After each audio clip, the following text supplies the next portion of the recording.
Back to you. Well, hello there. You are watching the press preview, a first look at what is on the front pages for tomorrow. So time to see what's making the headlines then with the political commentator, Adam Boulton, and the Daily Mirror columnist, Kevin Maguire. Lovely to see both of you and welcome. So as ever, to the front pages. Let's kick off, shall we, with The Guardian. It leads on Sir Keir Starmer's suspension of 4 Labour MPs as he cracks down on party rebels who voted against his welfare reforms earlier this month. The Eye writes that the rise in national insurance has hit food prices as the Chancellor takes the blame for the inflation hike. The Telegraph leads on an exclusive story, writing that the Home Office tried to stop a secret £7 billion plan to grant asylum to thousands of Afghans because of national security fears.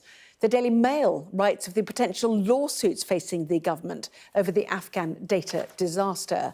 The Times leads on the rising anger at the Ministry of Defence's failure to inform Security Committee of the data leak last June.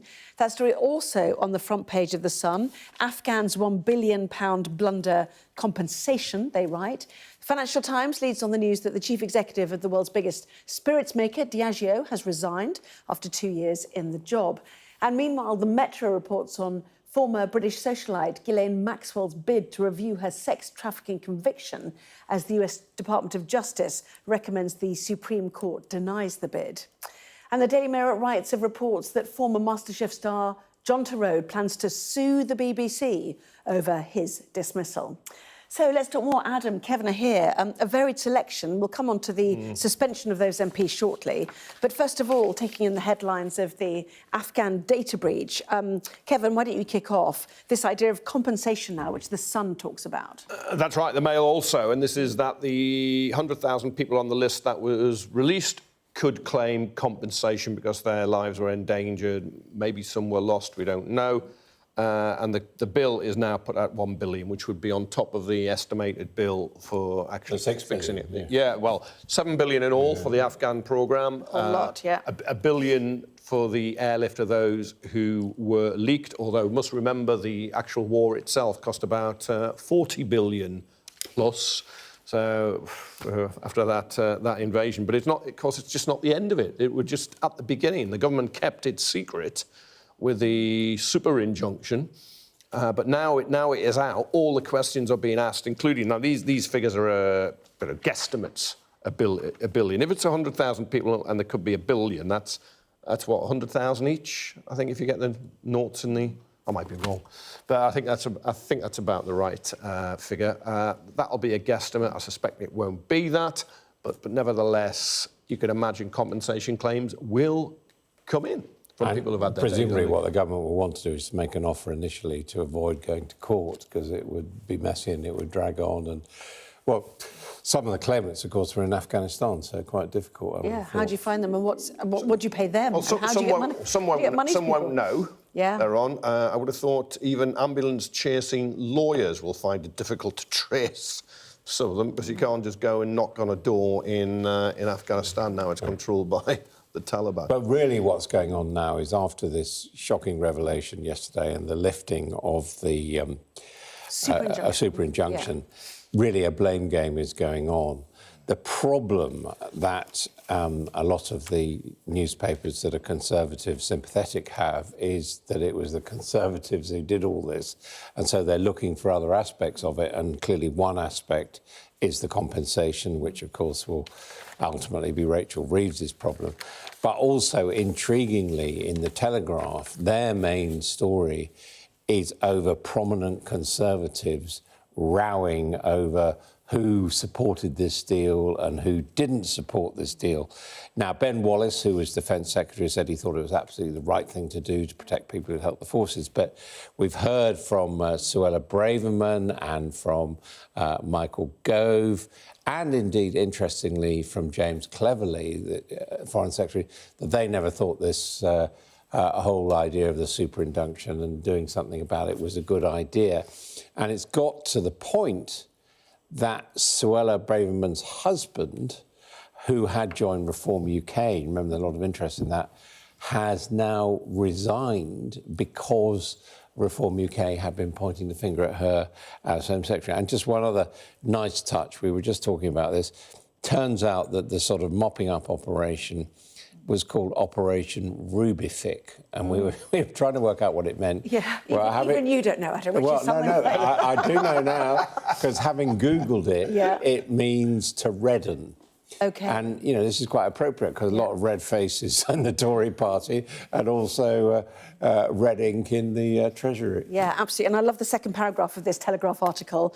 The Treasury and the Foreign Office, among several government departments that expressed serious concerns about the scheme, but were overruled after defence ministers used emotional blackmail to force it through, presumably pointing the finger at people like Mercer and Wallace, as you mentioned before. Well, it's quite interesting in the right-wing papers, including the Daily Telegraph, the Tory Graph and the Daily Mail. If it had happened on Labour's watch, Labour would be prominent in all the headlines, and there's nothing about Tory or Conservative. And Johnny Mercer's put out a statement saying he wasn't really involved in this at all. OK. Not me, Gulf. And although he was fighting to get his own interpretation at the time. And Suella Braverman has put out a statement saying that she always thought this was a bad idea. Does this mean she's now unlikely to defect to Reform? Of course, Reform, people at the top of Reform thought they'd get her later in the Parliament. But if her hubby's gone, he's It'd be hard for her to join. Yeah, interesting. Less slightly. In the meantime, you mentioned Labour. Let us talk about them now. You know, the wrath, the purge, revenge is sweet or whatever. So why has Sir Keir Starmer decided to suspend the whip from 4 MPs just before recess? It's a very good question. I mean, my theory was PMQs, the last PMQs of the summer session was so boring, he decided to give us a story. OK. But you're not probably far wrong. But the Guardian used the Downing Street line, and I think it's true, that he's trying to reassert his authority after 58 MPs, of his own MPs in all, at some point voted against the welfare bill. 58, but he's gone for these 4... what they call persistent rebels. Yeah, it's not the first time these have rebelled. That's the point, isn't it? Yeah, and they've taken away freebie trade jobs from 3 others. But the Guardian is quoting Labour MPs saying, look, he's just created a rift. He's created a problem for himself. And after getting through PMQ as well, the focus is on the last Conservative government. Huge data leak, endangering lives, incredibly expensive secret migration programme being run. Lots of questions on that. Why has he created a diversion? I'm sure the Guardian would have led on Afghanistan if it wasn't for these 4 suspensions. The only logic that you can work out is obviously there was a big rebellion. 47 voting against the government in the key vote, but actually more at some point had expressed their opposition. You said 58, didn't you, altogether? 58 in all, yeah. One more than Heinz. So you then have to say, well, why has he picked out these? And I think that, as far as I can tell, there are 2 patterns. The 3 of them, Neil Duncan, Jordan, Brian Leishman and Chris Hinchliffe, were all first-time MPs, only elected last year. And I think he clearly wants to send a message out to all those who were only elected last year that it's not a free-for-all.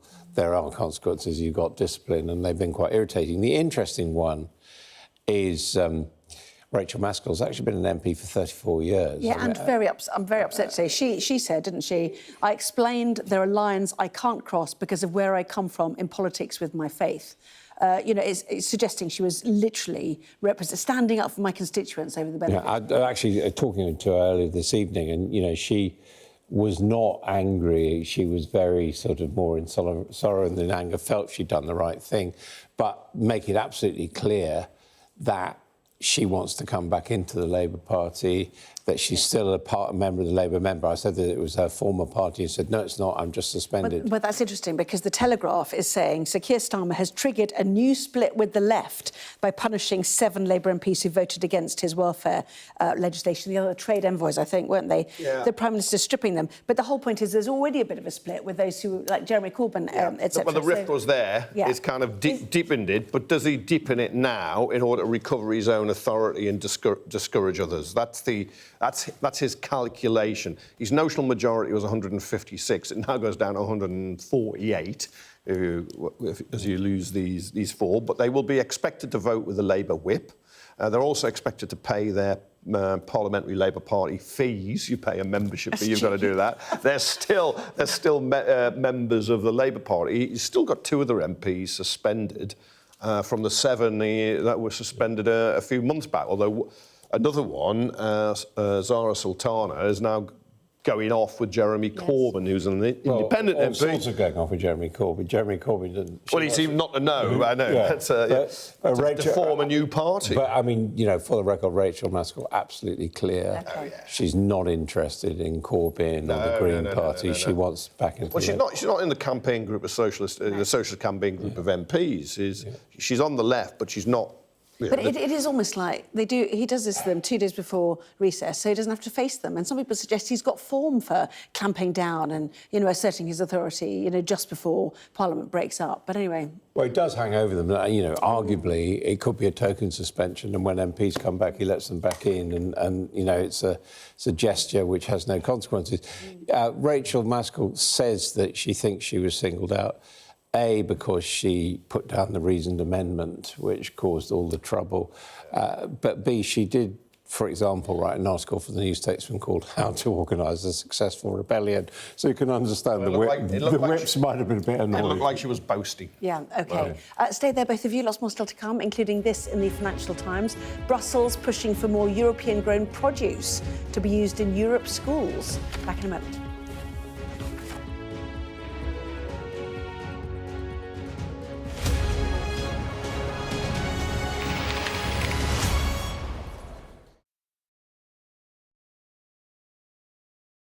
I'm Siobhan Robbins, Sky's Europe correspondent based here in Berlin. In Sweden, police have seized a lethal stash. Anyone of any age could say, I'll do that for £1 million and then have to go and shoot someone. Yes. Sky News, the full story first. I'm Greg Milam and I'm Sky's Chief North of England correspondent. This is insane. This was a bustling residential area. I'm Yusra Al-Bagher, Sky's Africa correspondent based in Johannesburg, South Africa. How difficult is this to police tonight? Off the scale. I'm Dan Whitehead, Sky News' West of England and Wales correspondent. Our app gives you the very best of Sky News wherever you are. Breaking news, videos and analysis. Evidence of the crisis. Podcasts watching us live. I'm live in Jerusalem. Wherever you get your podcast. All in one place and all at just the touch of a screen. The Sky News app. Get the full story first. I'm Neville Lazarus and I'm Sky's reporter based in Delhi. Over the next 45 days, an estimate 400 million Hindu pilgrims are expected to converge here in Prayagraj on the banks of the holy river Ganga and Yamuna. Jubilation in the streets, while some emotional. This is a political victory for Prime Minister Modi and his Hindu Nationalist Party. We take you to the heart of the story in the largest democracy in the world. We've got your Sunday mornings covered. From the front page and the sounds of the streets to the voices of the people who make the major calls and big picture politics beyond Westminster. We'll put you at the heart of our story.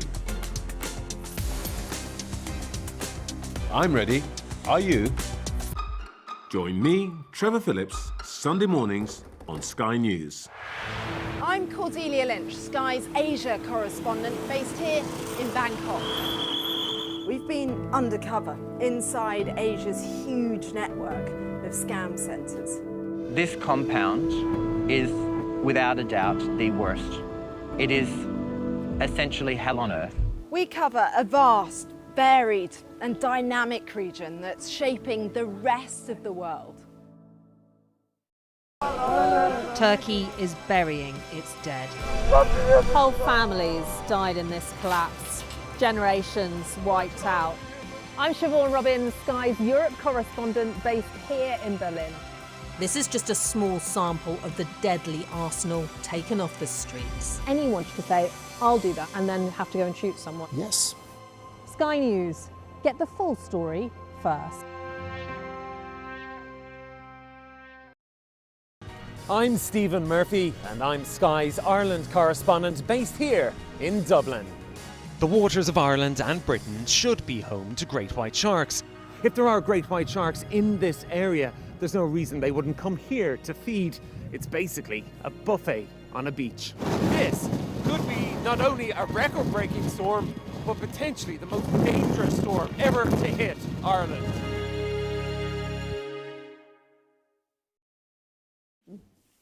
Well, you are watching the press preview with me once again, Adam Boulton and Kevin Maguire. Welcome back to both of you. Let us go to the front page of the Metro, shall we? The story of Ghilaine Maxwell. This after Donald Trump has been speaking out about those who are demanding the Epstein file, suggesting it's a hoax and, you know, effectively they're losers, even though they're MAGA supporters. But anyway, bring us up to date with this, if you can. Yeah, he's saying, look, we're not going to release anything. There's nothing to release. Move along, please. Yeah. You can't see anything. Sordid but dull, sort of the phraseology. It's a hoax, but it was his supporters who were putting around, if it was a hoax, putting around, there is a long list, which now the Justice Department says doesn't exist. And meanwhile, Ghilaine Maxwell, who is in prison because she was the right-hand woman of Jeffrey Epstein, is launching an appeal to get out. Now, of course, just about everyone who goes to prison launches an appeal to get out. I mean, she's got an appeal, but the argument is going to be she's accused of trafficking girls for prosecution. But since we're now told that didn't happen anyway, how could she? If there's no client list, who is she trafficking for? Exactly. Yeah.